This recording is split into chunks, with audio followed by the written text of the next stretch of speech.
어느 날 한 아버지가 두 딸을 데리고 놀이공원을 갔다가 합니다. 놀이공원을 갔는데 거기에 보니까 어린아이만 탈 수 있는 회전 목마를 보면서 아이들이 너무 즐겁게 타는 것을 보면서 이 아버지가 생각을 했다고 합니다. '아이들과 어른들이 함께 놀 수 있는 놀이공원을 만들었으면 좋겠다.' 이러면서 이 사람이 거기에 대한 상상을 하면서 그리고 그 꿈을 현실로 옮기기 시작하고 그것을 만들었습니다. 그 사람이 누구냐면 여러분이 한 번 정도 이름을 들어봤을 만한 월트 디즈니입니다. 여러분 이 사람은요. 미국의 플로리다에다요. 일 주일 내내 아이들이 놀고 가는 천국을 만들어 보자. 이런 생각으로요. 도시 전체를요. 놀이동산으로 만든 거였어요. 그 놀이공산 이름이 뭐냐면 디즈니 월드. 디즈니 월드라고 합니다. 여러분 이 월트 디즈니가 만든 디즈니 월드는요. 미국 BBC에서는요. 죽기 전에 가볼 곳 50 곳이 있는데 그중에 3 위로 선정되기도 했대요. 여러분 가 보시려나 모르겠네요, 살아생전에. 근데 아무튼 죽기 전에 가볼 3 위가 선정이 됐다고 하는데 그런데 이 월트 디즈니가 이 디즈니 월드를 만든 도중에 그거를 완성하지 못하고 중간에 인제 죽었습니다. 그래서 이 놀이동산을 다 만들고 나서 개장식 날에 그의 아내가 남편 대신에 이제 인사를 대신을 했어요. 그러자 기자들이 그의 아내에게 이런 얘기를 했답니다. 남편이신 월트 디즈니가 살아 있었다면 이 광경을 보고 얼마나 기뻐했겠습니까? 이렇게 뭐 보통 얘기할 수 있잖아요. 기자들도 그렇게 얘기를 한 거예요. 그러자 그의 아내가 이렇게 얘기했답니다. "무슨 말입니까? 그는 이미 이 장면을 오래전에 보았습니다." 이렇게 얘기했대요. 여러분 이게 무슨 말이에요? 월트 디즈니는요. 이미 이렇게 완성된 것을 꿈꾼 것뿐 아니라 이것이 현실이 된 것을 그는 봤다는 거예요. 여러분 그래서 월트 디즈니는 이렇게 얘기합니다. "당신이 꿈꿀 수 있다면 당신은 그것을 이룰 수 있다." 이렇게 얘기하고 있어요. 여러분 중요한 건 뭐냐면요. 꿈을 꿔야 돼요. 여러분 비전을 가져야 돼요. 꿈꾸지 않으면요. 아무것도 일어나지 않아요. 여러분 꿈을 꾸시기 바랍니다. 여러분 이렇게 월트 디즈니는요. 보이지 않는 것을 이미 본 것처럼 확신하며 건설한 것이 수많은 사람들에게 기쁨을 주는 유산을 창조했습니다. 사랑하는 성도 여러분, 저는 그래서 오늘 여러분에게 믿음에 대해서 여러분에게 말씀을 전하려고 합니다. 그래서 여러분, 오스왈드 샌더스는 이렇게 얘기합니다. 믿음이란 믿는 사람들로 하여금 미래를 현재처럼 그리고 눈에 보이지 않는 것을 보이는 것처럼 할 수 있게 한다. 아멘. 그렇죠. 그렇기 때문에 여러분, 우리 성도들은요, 믿음을 가져야 돼요. 하나님이 주신 믿음을 여러분의 마음 가운데 믿음을 품어야 됩니다. 그리고 믿음과 함께 비전을 품는 여러분 되시기 바랍니다. 그래서 우리 사랑하는 성도들은요. 지금 눈에 보이는 것에 의해서 낙심하거나 좌우되지 마시고 믿음의 눈으로 미래의 축복을 바라보며 여러분의 삶에도 그 믿음이 현실로 이루어지는 축복이 있기를 축원합니다. 그래서 여러분 모두 다 우리 믿음을 가집시다. 그래서 여러분 우리도 마찬가지예요. 저도요. 믿음이 있어요. 우리 교회가요. 부흥할 걸 그런 믿음이 있어요. 여러분 저는 그래서 제 마음에 매주마다 오면요. 요즘은요. 힘이 나요. 하나님께서 우리 교회를 통해서 부흥시켜 줄 거라는 걸. 그런 믿음이 있어요.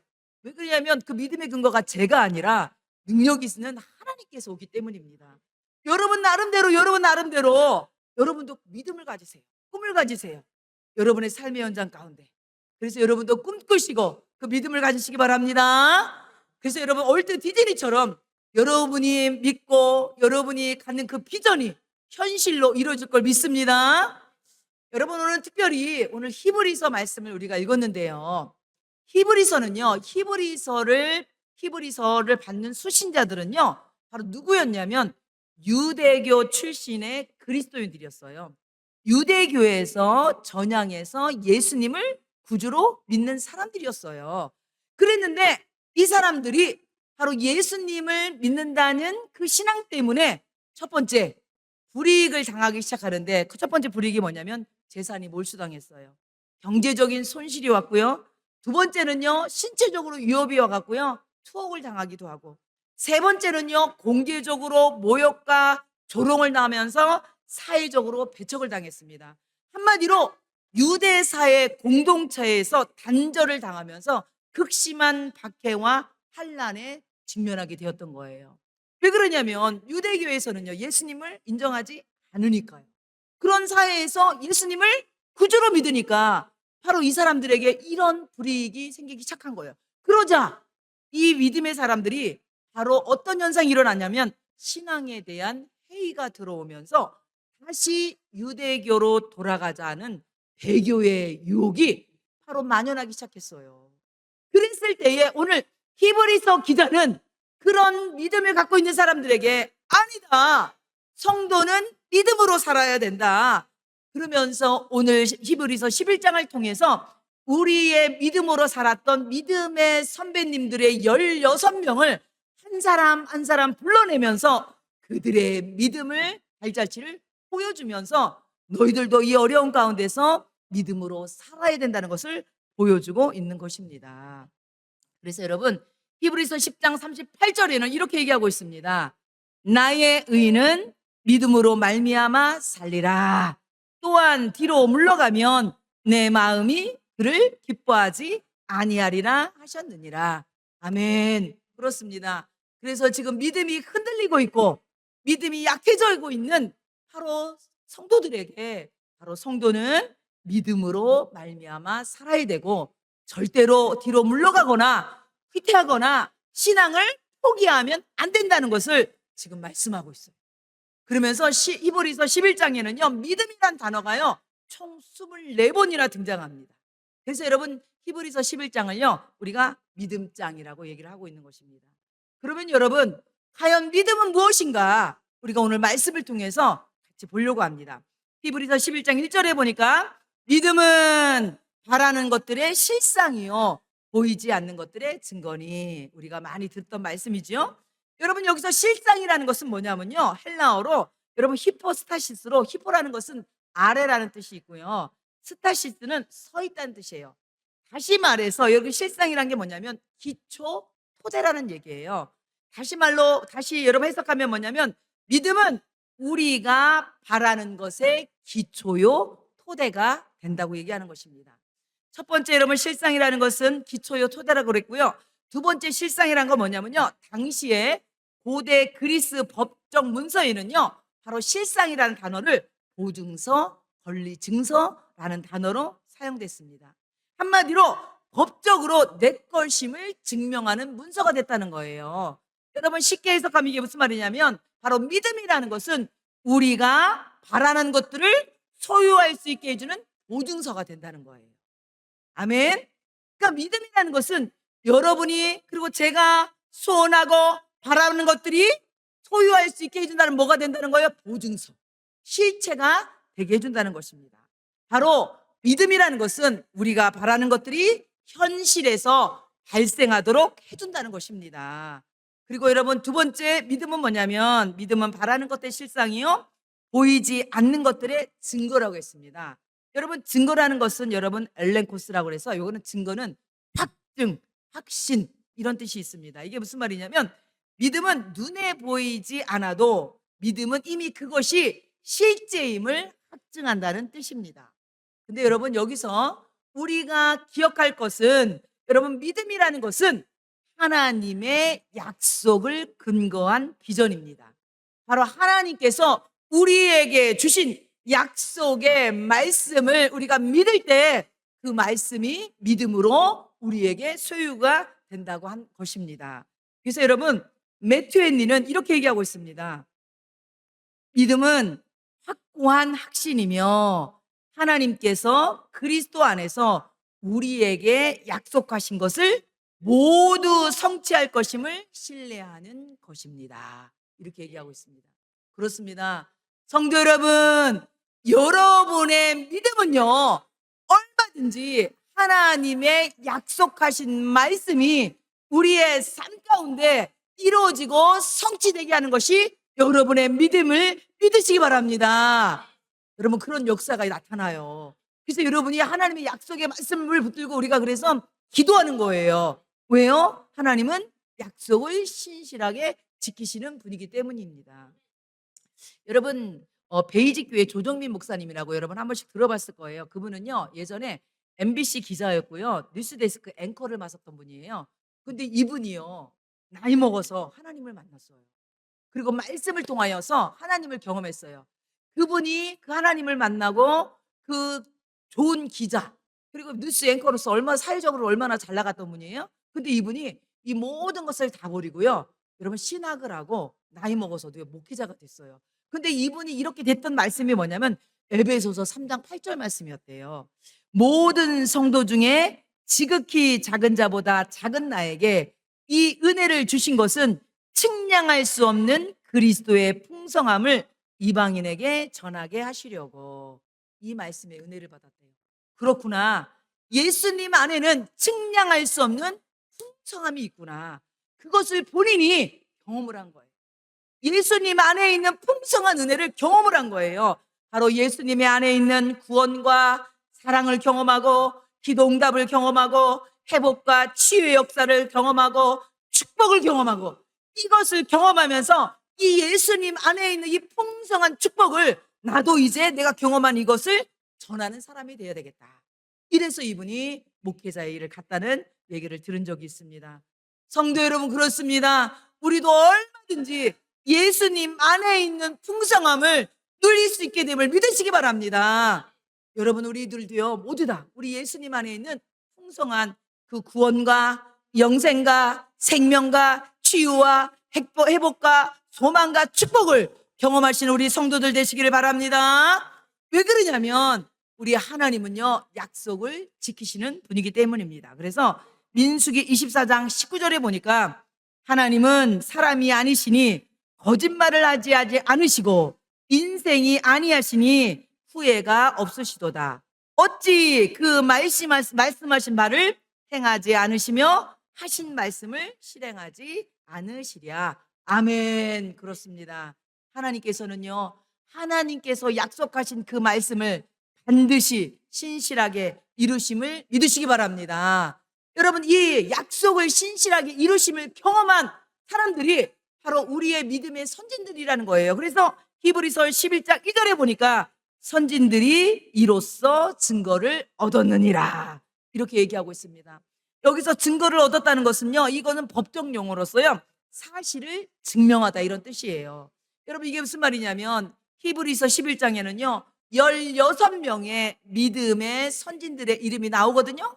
그 믿음의 선진들이 바로 자신의 삶을 통해서 하나님이 약속하신 말씀이 자신의 삶 가운데 성취됨을 입증하고 증명하고 있다는 거예요. 뿐만 아니라 여러분, 그 하나님의 약속의 말씀을 입증하고 성취된 것뿐만 아니라 이 성도들이 극심한 고난 가운데서도, 여러분, 어려운 가운데서도 끝까지 믿음을 지키며 순교한 성도들, 무명의 성도들이 있음을 증언하고 있는 것입니다. 그리고 그들에게 하나님께서 더 좋은 부활과 하늘의 영원한 상을 예비하셨음을 말씀하고 있는 것입니다. 여러분, 정리해드리면 한마디로 오늘 히브리서 기자는요, 이 서신을 읽고 있는 성도들에게 바로 하나님의 약속의 말씀을 붙들면 반드시 하나님께서 승리를 주실 것이며, 설사 신앙으로 인하여서 바로 고난과 희생이 있을지라도 그 고난과 희생이 결탄코 헛되지 않고 하나님께서 영원한 상으로 바로 예비하신 것을 말씀하고 있는 것입니다. 아멘. 그래서 여러분, 우리가 이 땅에 살면서 하나님의 약속의 말씀이 우리가 이루어짐을 보는 것뿐만 아니라 설사 우리의 삶이 바로 믿음의 선지들처럼 고난과 어려움으로 끝날지라도 여러분의 삶은 이 땅에서 끝이 아니라 저 천국에서 예비된 상을 받게 됨을 믿으시기 바랍니다. 여러분, 그 하나님을 믿고 나가시는 우리 성도들 되시기 바랍니다. 왜 그러냐면 오늘 우리의 믿음의 대상이 누구시냐? 바로 창조주 하나님이기 때문입니다. 그래서 11장 3절 말씀 보니까 믿음으로 모든 세계가 하나님의 말씀으로 지어준 줄을 우리가 아나니 보이는 것은 나타난 것으로 말미암아 된 것이 아니니라. 이렇게 말씀하고 있습니다.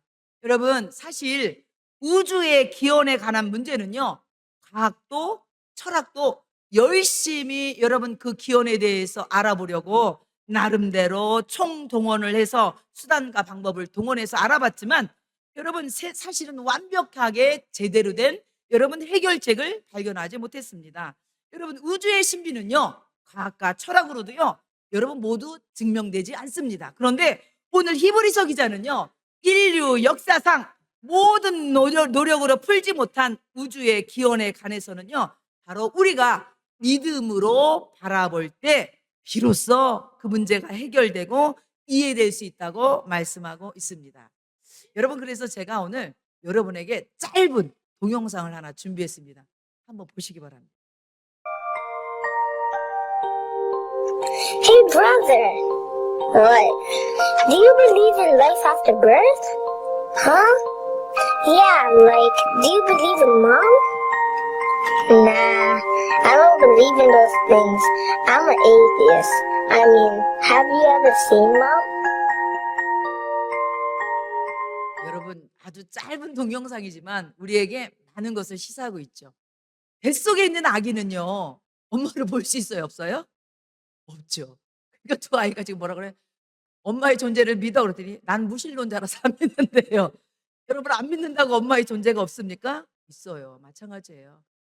여러분 안 믿는다고 하나님의 존재가 없습니까? 그렇지 않아요. 여러분 우리가 그 크신 하나님을 우리가 볼 수 없는 것뿐이지, 하나님이 영이시기 때문에 볼 수 없는 것뿐이지 하나님은 계신다는 거예요. 그리고 이 모든 세상을 하나님이 창조하셨다는 것입니다. 그래서 시편 14편 1절에 보면 어리석은 자는 그 마음에 이르기를 하나님이 없다 하는도다, 그렇게 얘기하고 있습니다. 여러분 한 가지 예화를 들으면 여러분이 한번 들어봤을 거예요. 여러분 사느냐 죽느냐 그것이 문제로다. 여러분 이 말 들어봤죠? 이것이 누구의 말이에요? 여러분 누구 말이에요? 섹스피어가 햄릿에서 한 말이잖아요. 섹스피어가 쓴 햄릿의 책 3장 1막에 보면 나오는 독백의 이야기입니다. 여러분 이게 햄릿에 나온 대화거든요. 얘기거든요. 그런데 이것을 가지고서 C.S. 루이스는 이렇게 얘기합니다. 한번 잘 들어보세요. 그러니까 우주를 탐험하여 하나님이나 천국을 찾으려는 것은 섹스피어의 희곡을 읽거나 보면서 그를 만나기를 바라는 것과 같다.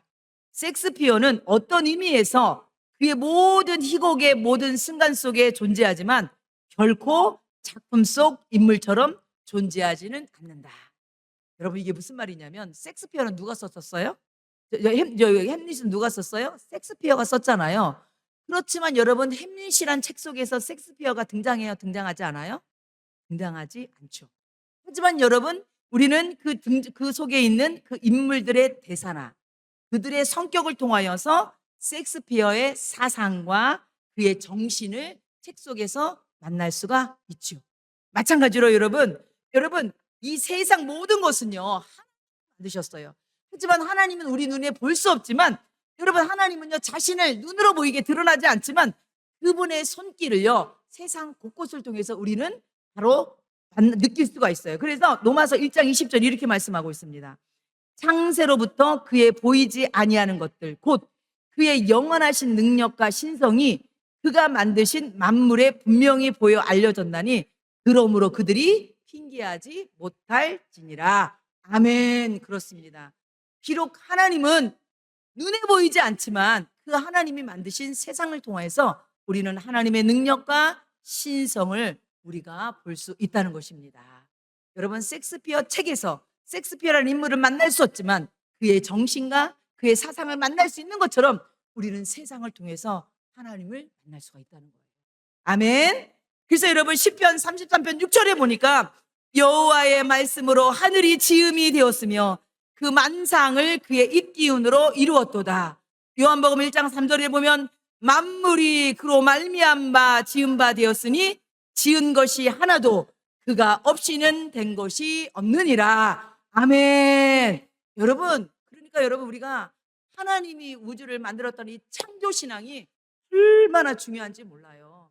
이 창조 신앙이 있어야지만 우주의 기원, 우주의 시작이 해결되기 때문입니다. 그리고 이 창조 신앙이 있을 때 우리의 믿음이 굳건하게 여러분 설 수 있고 우리의 삶이 달라질 수 있는 거예요. 왜 그러냐면 이 창조 신앙이 있으면요, 우리의 삶의 문제에 어떤 어려움의 문제가 있을지라도 그 문제가 창조의 하나님께서, 능력의 하나님께서 해결해 주시고 도와준다는 믿음이 있기 때문에 우리의 믿음이 흔들리지 않는다는 거예요. 뿐만 아니라 이 창조의 신앙이 있으면 우리의 믿음의 자세가 달라집니다. 어떻게 달라지는지 오늘 말씀을 통해서 다시 보려고 합니다. 오늘 16명의 인물 중에 제가 여러분에게 3명의 인물만 소개를 하려고 합니다. 첫 번째, 여러분 창세기 4장 2절입니다. 보세요. 잠깐 보면 그가 또 제가 한번 읽어주겠습니다. 첫 번째는요, 아벨의 믿음에 대해서 말씀하고 있는데요. 여러분, 아벨에 대한 믿음은 여러분 제가 오늘 말씀해 보면 히브리서 11장 4절 말씀에 한번 보도록 하겠습니다. 보세요. 믿음으로 아벨은 가인보다 더 나은 제사를 하나님께 드림으로 의로운 자라 하시는 증거를 얻었으니 하나님이 그 예물에 대하여 증거하시므라. 그가 죽었으나 그 믿음으로써 지금도 말하느니라 이랬거든요. 첫 번째는 아벨에 대해서 얘기하는데 여러분, 아벨의 어떤 믿음을 얘기하냐면요, 하나님께 예배하는 믿음입니다.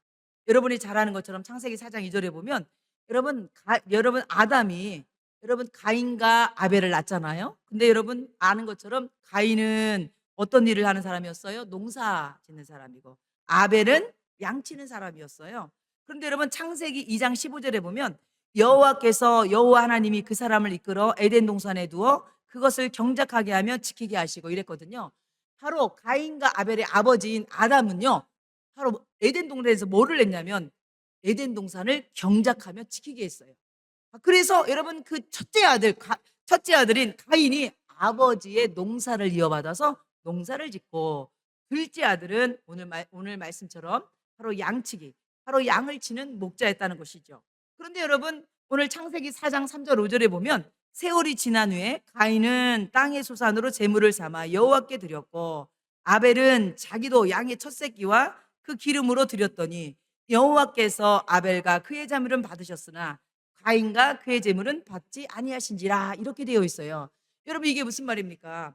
똑같이 예배를 드렸는데 하나님께서 아벨의 제사는 받고 가인의 제사는 받지 않았다는 거예요. 그럼 왜 그랬느냐? 여러분 우리가 한 번 정도는 다 얘기 들었지만 첫 번째 이것을 해석할 때 보면 성경에서 참된 예배는 피 흘림과 함께 시작된다고 얘기하고 있습니다. 이게 무슨 말이냐면 아담과 하하가 여러분 범죄했을 때 하나님께서 어린 양을 잡아서 아담과 하하에게 여러분 가죽으로 그들의 부끄러움을 가려줬잖아요.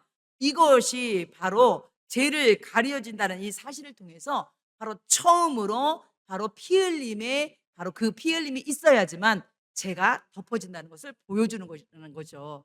그래서 이 장면은요, 바로 모든 속죄의 제사의 원형이며 나중에 궁극적으로 예수 그리스도의 보혈을 예표하고 있습니다.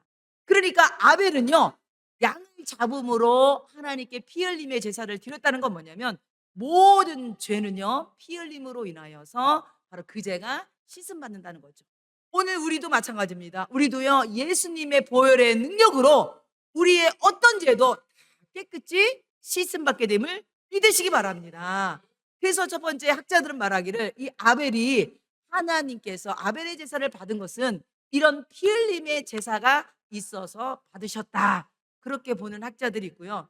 두 번째는요, 바로 아벨이 드린 게 뭐였어요? 그 양의 첫 새끼와 기름으로 드렸다고 했거든요.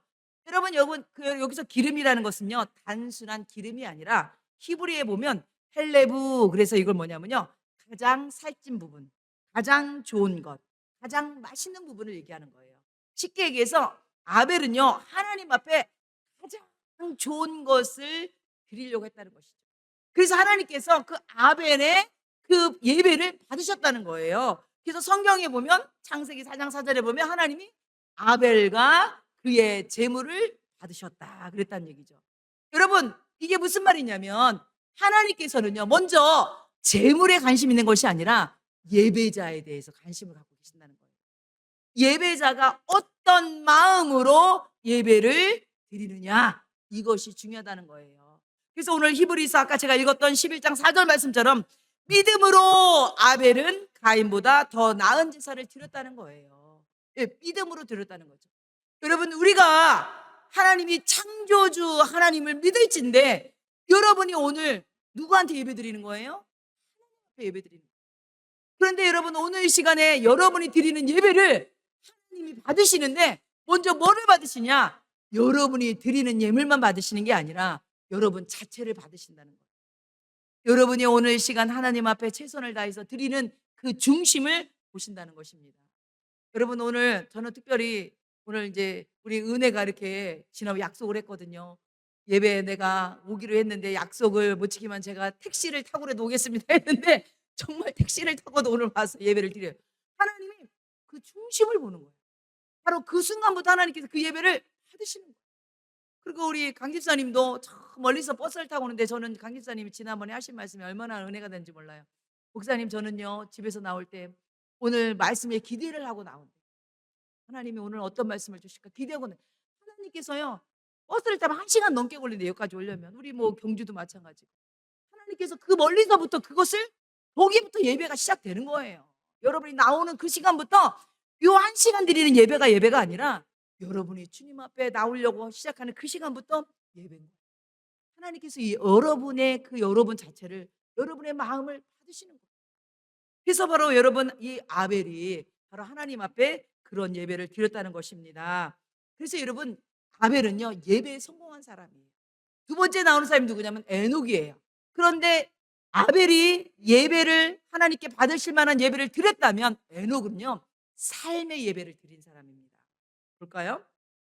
여러분 히브리서 11장 5절 말씀 보면 믿음으로 에녹은 죽음을 보지 않고 옮겨졌으니 하나님이 그를 옮기심으로 다시 보이지 아니하였느라 그는 옮기기 전에 하나님을 기쁘시게 하는 자라 하는 증거를 받았느니라 그랬거든요.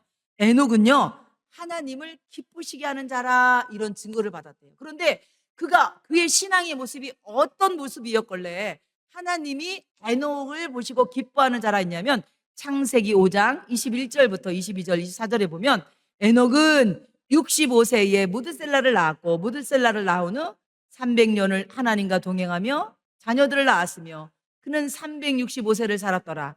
에녹이 하나님과 동행하더니 하나님이 그를 데려가심으로 세상에 있지 아니하더라. 바로 하나님께서 에녹을 하나님이 기뻐하는 자라 이렇게 말씀하신 건 뭐냐면 에녹이 하나님과 동행하였다는 거예요. 300년 동안 동행했다는 거예요. 여기 동행하다는 것은요 걷는다는 거거든요. 함께 걷는다는 거예요. 이거는 그냥 단순히 걸어간다는 뜻이 아니라 바로 주님과의 관계를 이으면서 걸어갔다는 얘기예요. 다시 말해서 에녹은요 예배뿐만 아니라 그의 일상, 그의 생활, 가정생활, 그의 삶 자체, 그의 모든 영역에서 하나님의 임재를 기억하며 그리고 하나님과 동행함으로 삶의 예배자가 됐다는 것입니다. 그랬을 때에 하나님이 그를 기뻐했다는 거예요. 여러분, 그러니까 이게 무슨 말이냐면 우리가 그냥 오늘 예배드리고 끝, 오늘 성경제 오늘 예배드렸으니까 내 임무 끝 하고 그냥 성경제 딱 덮는 것이 아니라 예배드리고 월요일부터 시작되는 그 삶의 현장 가운데 주님과 동행하는 삶이 되어야 된다는 거예요. 주님과 함께 친구도 만나고 주님과 함께 가정생활도 하고 주님과 함께 직장생활도 하고 주님과 함께 학교생활도 하고 이것이 뭐예요? 주님과 동행하는 삶. 바로 주님과 삶의 예배를 드렸다는 거예요. 바로 아벨은 하나님께 드려지는 예배를 성공하고 에녹은 삶의 예배를 성공했다는 거죠. 그리고 여러분 노아는 바로 삶의 예배를 드리는 그 순종의 모범이 되었어요. 그래서 여러분 보면 여러분 그럼 세 번째 인물 노아에 대해서 잠깐 보려고 합니다. 여러분 보세요. 여러분 히브리서 창세기 여러분 노아도 어떻게 하나님과 동행하면 창세기 6장 9절에 보면 이것이 노아의 족본이라 노아는 의인이요 당대의 안전한 자라 그는 하나님과 동행하였으며 노아도 여러분 에녹처럼 하나님과 동행했거든요. 근데 어떻게 동행했느냐? 창세기 6장 22절에 보니까 노아가 그와 같이 하여 하나님이 자기에게 명하신 대로 다 준행하였더라. 바로 하나님의 말씀하는 대로 순종하며 동행했다는 거예요, 여러분. 그리고 히브리서 11장 7절 말씀 보면 그 하나님 앞에 순종하며 동행한 내용이 나옵니다. 보세요.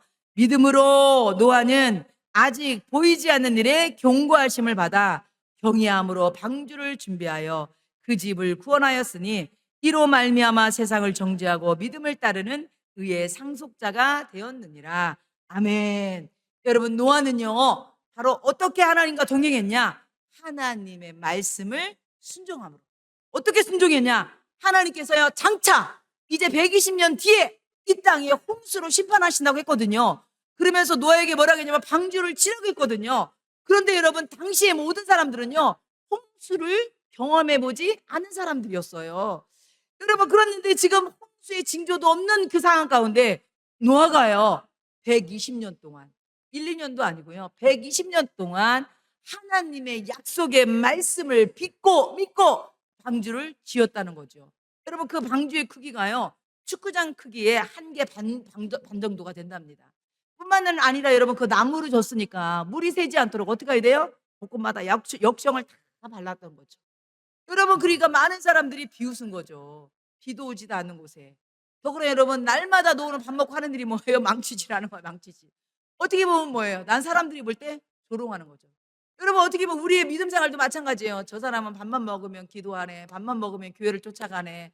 어떻게 보면 노아가 뭐예요? 망치질하는 것도 똑같아요. 그런데 여러분 아시죠? 여러분, 그 방주가 결국 노아와 그의 온 식구를 구원했어요.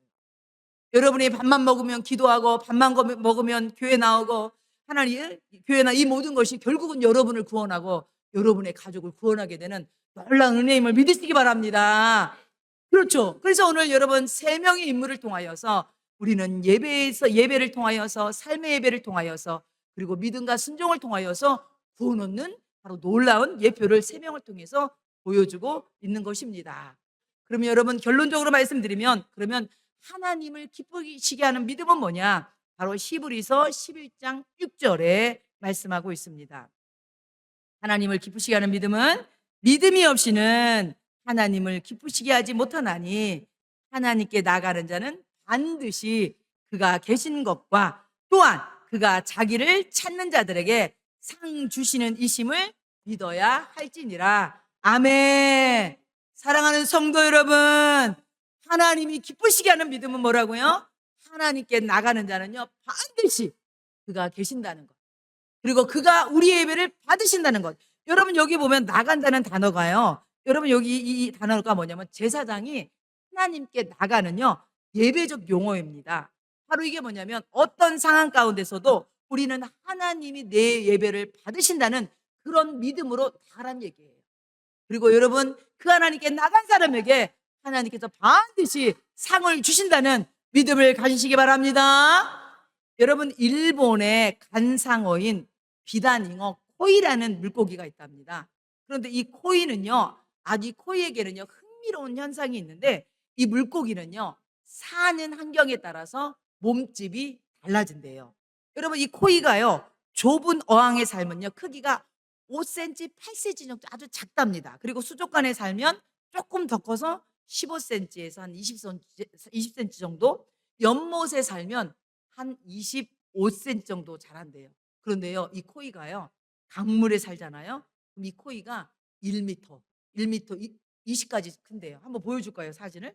여러분, 요랬던 코이가요 이렇게 바뀐대요. 보여줘 보세요. 여기 같은 종자예요, 같은 종자.